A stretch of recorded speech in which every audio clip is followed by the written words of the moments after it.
मैं अपने YouTube channel पे आप लोग का स्वागत करती हूँ और मैं जा रही हूँ एक बेटी का जो गीत सुनाने। आप लोग को कैसा लगेगा कमेंट बॉक्स में ज़रूर बताना और मेरे वीडियो को लाइक सब्सक्राइब करना। जय माता जी।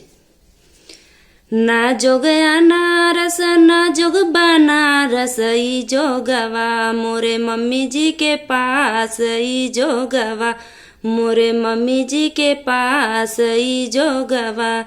अच्छा अच्छा जोगवा सिखाया मोरे मम्मी, अच्छा अच्छा जोगवा सिखाया मोरे मम्मी।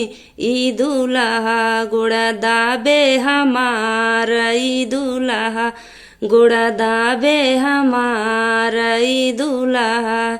ना जोगया नारस ना जोग बनारस ई जोगवा मोरे चाची जी के पास ई जोगवा मोरे चाची जी के पास ई जोगवा।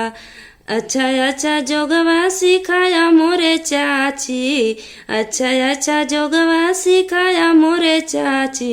ई दूल्हा सिरा दाबे हमार ई दूल्हा सिरा दाबे हमार ई दूल्हा। ना जोगया नारस ना जोग बनारस ई जोगवा मोरे भाभी जी के पास ई जोगवा मोरे भाभी जी के पास ई जोगवा। अच्छा अच्छा जोगवा सिखाया मोरे भाभी, अच्छा अच्छा जोगवा सिखाया मोरे भाभी। ई दूल्हा चाह देवे हमार ई दूल्हा चाह देवे हमार ई दूल्हा कॉफी देवे